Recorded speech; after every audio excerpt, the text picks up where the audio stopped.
نبی پاک صلی اللہ علیہ وسلم کی حدیث ہے مسلم میں طبرانی میں، حضور نے فرمایا آؤ میں تمہیں پچھلے زمانے کے ایک ایماندار نوخیز ولی اللہ کی بات سناؤں۔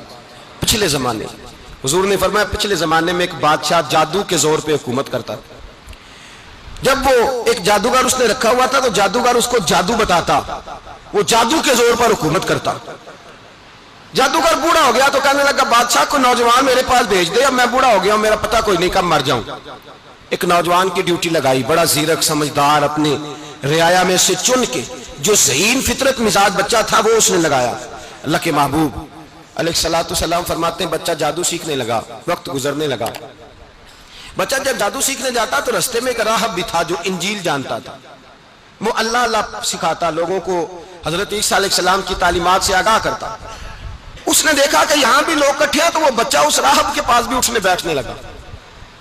اب جب اس کے ساتھ اس کی گفتگو بڑھنے لگی تو اس کو باتوں میں لذت آنے لگی۔ اس نے راہب نے پوچھا کہ تو کون ہے اور کس طرح سے آیا ہے، کیا تیرا معاملہ ہے؟ اس نے کہا جی میں جادو سیکھنے جاتا ہوں، آپ کی باتیں مجھے بڑی اچھی لگتی ہیں۔ اس نے کہا دین سیکھ، جادو سیکھنے والے کافر ہو جاتے ہیں، قرآن و حدیث سیکھنے والوں کو اللہ کامل ایمان عطا فرماتا ہے۔ فرمایا یہ سیکھ۔ بچہ بیٹھنے لگا، اس کے پاس آنے لگا، باتیں دل میں گھر کرنے لگی۔ ایک وقت آیا کہ مسلمان ہو گیا، اور مسلمان کیسے ہوا؟ بچہ کہتا ہے میں تجربہ کر کے ہوا۔ اب میں تھوڑا سا وقت جادوگر کے پاس بھی جاتا اور باقی سارا وقت وہاں بیٹھتا۔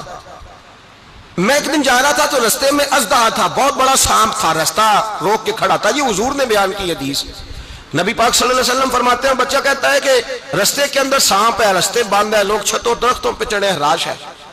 کہتے چھوٹا سا روڑا میں نے اٹھایا تو میں نے کہا اللہ اگر جادوگر سچا ہے تو اسے مار دے۔ چھوٹا سا روڑا میں نے پھینکا، اژدہا کوئی نہ مرا۔ پھر چھوٹا روڑا اٹھایا، میں نے کہا اللہ اگر وہ عالم سچا ہے تو اسے مار دے۔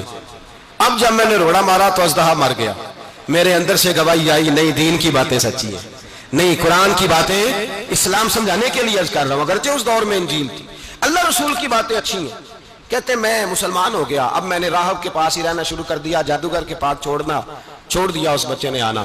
بادشاہ پوچھتا کہاں زیادہ وقت گزارتے ہو تو وہ بات گول کر دیتا، وقت تیزی سے بڑھنے لگا۔ اللہ نے اس نوجوان میں طاقت پیدا کر دی، اب وہ اس کے اندر اللہ نے توانائی روحانیت پیدا کر دی، ابھی جوان ہے، 14-15 سال عمر ہے۔ اللہ نے اب جو بیمار بھی آتا وہ دعا کرتا تو اللہ صحت عطا کر دیتا، جو بھی آتا۔ بادشاہ کا ایک درباری تھا، بادشاہ کو پنکھا جلتا تھا، وہ اندھا ہو گیا، کوئی ایسی تکلیف آئی کہ نابینا ہو گیا، بڑے علاج کرائے شفا نہیں ہوئی۔ کسی نے اس بچے کا پتہ بتایا کانوں میں، اس کے پاس گیا تو بچہ کہنے لگا شفا تو ہو جائے گی پر کلمہ پڑھنا پڑے گا، مسلمان ہونا پڑے گا، جس پیغمبر کا میں غلام ہوں تجھے بھی بننا پڑے گا، دین پہ عمل کرنا پڑے گا، اللہ شفا دیتا ہے۔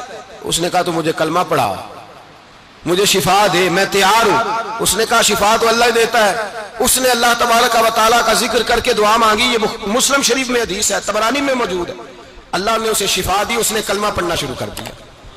یہاں ایک نقطہ لکھا ہے ہمارے علماء نے، کہتے ہیں جب اللہ ولایت عطا کرتا ہے نا تو یہ سفید بالوں والے کا حصہ نہیں ہوتی۔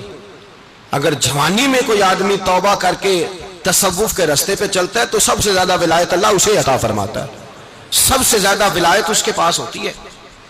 ابھی اس کے بال کالے ہیں، چڑھتی جوانی ہے، دعا کی تو اللہ نے، اور حدیث پاک میں موجود ہے کوڑے آتے تو شفا یاب ہو جاتے، اندھے آتے تو شفا یاب، برس والے آتے تو اللہ سے دے، جوان ہے۔